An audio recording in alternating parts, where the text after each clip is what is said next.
Welcome to Daily Overdose. So you can play ball at the Y or you can play ball in the NBA.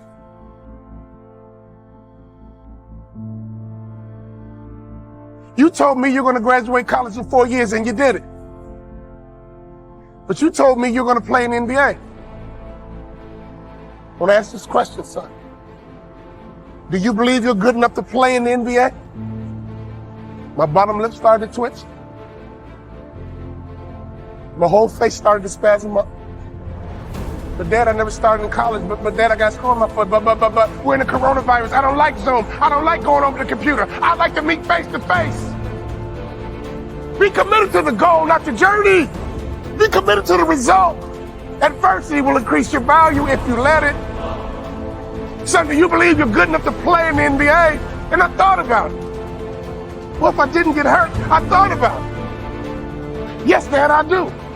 I do think I'm good enough. Confidence is the #1 factor in anyone's success. Tom Brady was a 6th-round pick. They might have said, he's a 6th-round pick. He couldn't even really win a job in college. He's going to leave the game the greatest quarterback ever. Lesson #1, sharks never stop moving forward or they die. He said, son, if you think you're good enough, go get it. Go get it, son. Go get it. I got your back, son. Go get it. As I tell you my story, I want you to think about your legacy. As I tell you my story, I want you to think about what do you need to do to take your game to the next level.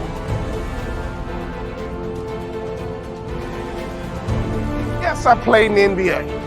Now I know some of you guys at home are thinking to yourself, well, you know what, I watched the NBA, Walter Bond, I never heard of him. Well, I never heard of you either. But here's the truth. My dad was a 6'6", 240-pound high school principal. And he had a message every day we left the house. Go get it, son. Go get it. That was his philosophy for life. Go get it, son. Go get it, son. Go get it. I'm the youngest of 3 kids, and I remember report card day. My brother and sister would skip all the way home. They couldn't wait to show mom and dad their grades. Not me. I'm the youngest. I'm the baby. I would walk home real slow. Report card day wasn't fun for me. My brother would sit down and pass the grades across the table, and my mom would say, great job, Jamea. Great job, Louis. So proud of you. Okay, Walter. Let us take a look. I would slide my grades across the table, and I would cry before they arrived. And mom would say, baby, are they that bad? It got so bad I flunked out of my first high school. When I flunked out of that school, it was the first time I failed in anything in my life, because in sports, I was a straight A student. Baseball, straight A, baby. I batted over 500 in high school. I set a playoff record. I struck out 17 batters in a playoff game, and there's only 21 outs. I was straight A in baseball, straight A in basketball, straight A in football. But in school, I didn't care about school. So when I flunked out of my first high school, it was the first time I failed. I had to leave all my friends. I was embarrassed, I was ashamed, but most importantly, my family were educators, and I let my family down. In the morning, my father woke me up, and he called me Moses. We went to church on Sunday. I'm thinking to myself, I'm down, I'm depressed. I let my family down. I'm embarrassed. But he woke me up in the morning and he called me Moses. Wake up, Moses. Get dressed, Moses. Don't be late, Moses. Tomorrow morning, son, I want you to write your goals down. When you get in the car tomorrow morning, just write your goals down. I got in the car the next day. I said, Dad, are you ready? Yeah, Dad. Okay, all right, I'm going to play in the NBA. And see, that's your problem, son. Your value system is screwed up. I didn't care about school. So I got to my new high school. I saw the thugs on the corner, but that wasn't the worst part. The worst part was when I passed the principal's office. He was 6'6", 240 pounds. Everybody else called him Mr. Bond. I called him Dad. My father transferred me to his high school in the hood. I said, Dad, I'm gonna graduate college in 4 years. After I get my diploma, Dad. After I march across the stage, Dad. After I flip my tassel, Dad. Then I'm gonna play in the NBA. And my father smiled and just shook his head. He says, okay, son, I like it. Here's what I want you to do. I want you to take it out and look at it every single day. Take your goals out and look at them every single day. Because here's why. When a shark locks in on a goal, it goes into a trance. When a shark gets locked in, it goes into a trance. With good habits, good rituals, great follow-up. Good habits, good rituals, great follow-up.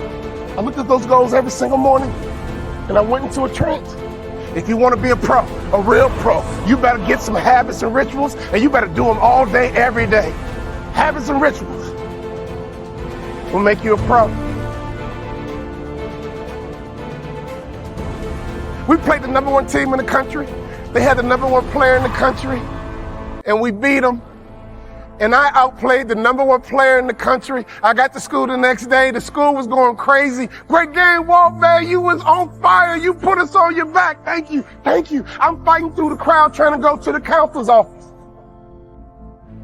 That game was over. It happened yesterday. But I'm in school now, and I'm not a ball player right now. I'm a student, and I was trying to get to the counselor's office, and here's why. I had a 2.9.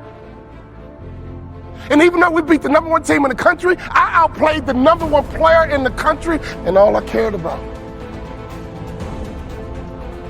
was getting to my coach's office.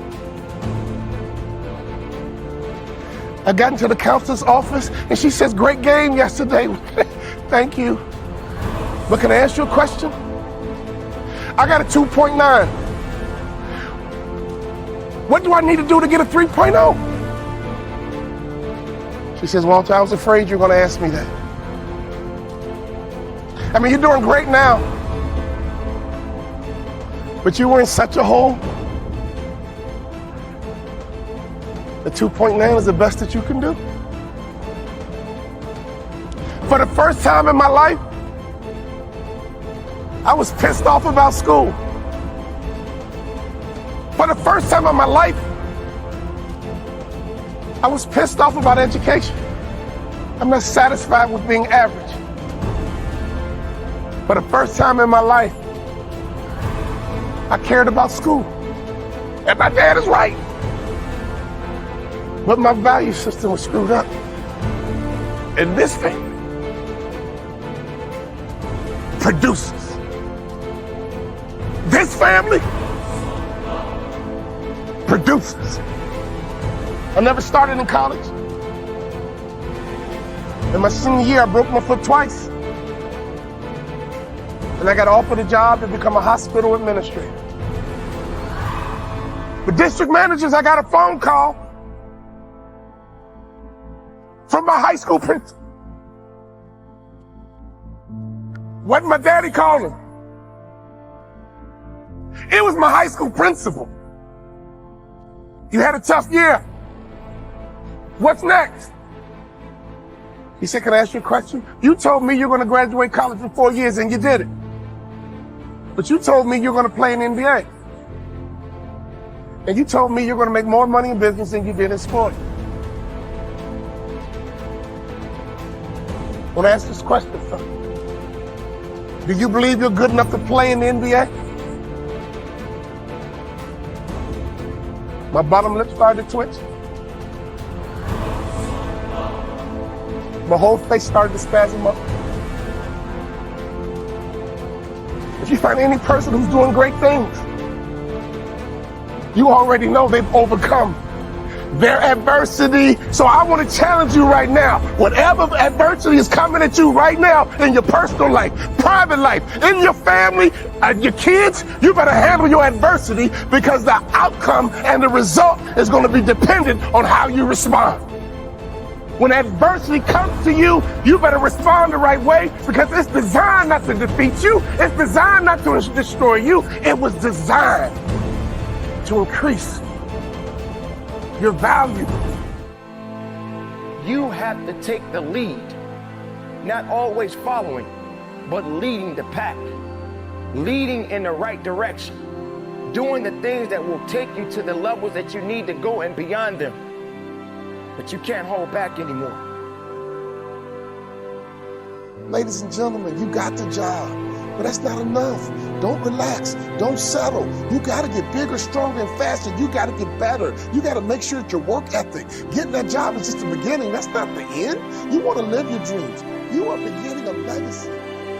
Be open to doing something completely different. Be open to admitting the possibility that you could be wrong and doing something completely different. And what that does is it opens up your mind and your perspective so you can see all kinds of possibilities that you may not have seen before. And maybe everything's okay for you and you don't need to. But if you need to make some changes, I'm telling you, you can start doing it today so that the next 2 years will be drastically different than the last 2. When you're standing on the cliff of life, you see people soaring by, you see people soaring, going to exotic places, you hear about them doing wonderful things. Maybe you look up the street and your neighbor just gets a car every year, every 2 years, your eyes are open. Have you ever thought, maybe this person right here has identified their gift and is living in their gift? It says your gift will make room. The first 6 years of my economic life, I wound up broke. The second 6 years, I wound up rich. You say, well, the Democrats must have finally gotten power. No. It was not a political change. Here's what changed the second 6 years of my economic life. It was my philosophy that changed. The set of the sail of better thinking, correcting the errors of the past and picking up new disciplines for the future. That's all I had to do at the end of the first 6. Correct the errors of the past and then pick up some new disciplines for the future. And my total life changed. The second 6 years was totally different than the first 6 of my working life. And guess who can do that? Anybody. We can all get better. I've gotten better.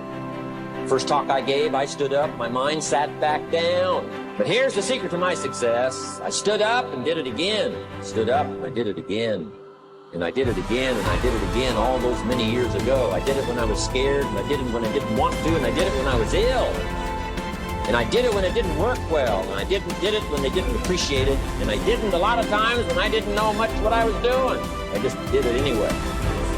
I got better day by day, week by week, month by month, and I'm asking you to do the same thing until you can develop a long arm and a long reach. When everybody's telling you you should rest, you should be working. Because if you're resting, you're taking away your best of yourself. Now, I'm not telling you to commit suicide and bury yourself in your work. There is always going to be a time and place for everything. But what is everything? What is everything to you? And how far are you going to give yourself for? How much more are you willing to give it yourself?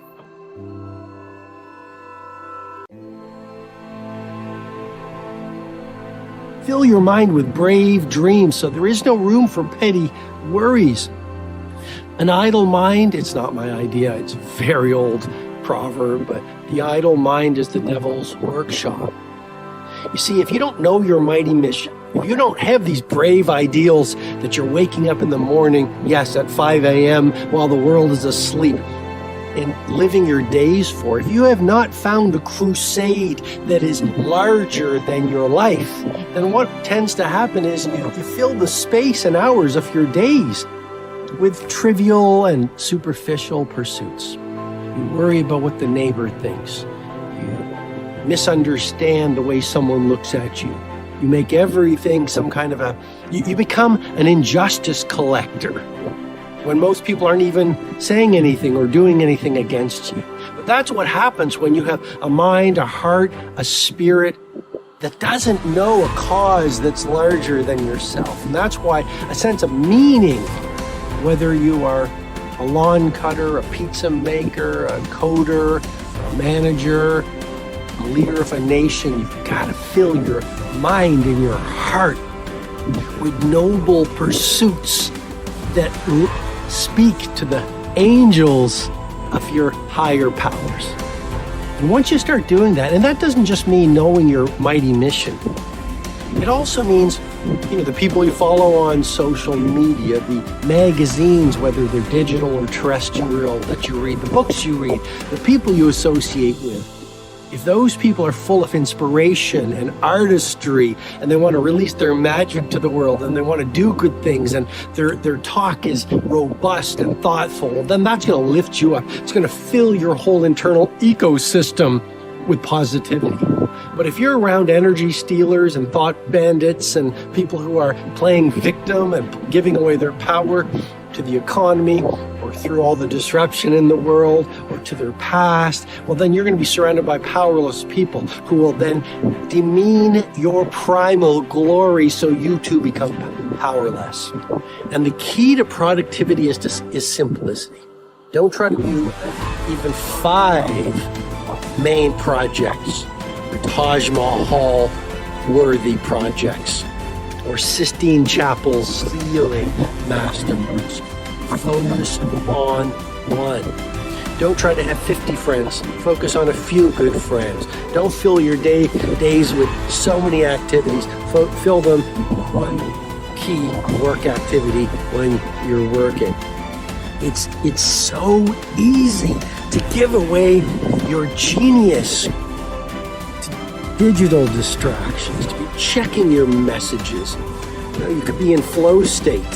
That's a term coined by Mihai Csikszentmihalyi when he was at the University of Chicago, to speak to that state of transient hypofrontality. We go very, very deep into the neuroscience of mastery and how the superstars achieve exponential productivity and how you dominate your domain in a world of turbulence and uncertainty in my mentoring in the Circle of Legends monthly digital coaching program. And if you're interested, all the information is below. But for now, I just want to remind you, you are at war.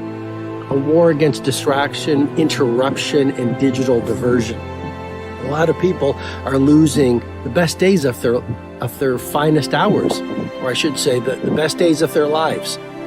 Just being busy, but not being productive. And that's a key point I want you to really contemplate and meditate on, which is, please don't confuse busyness with productivity. Please don't confuse movement with mastery.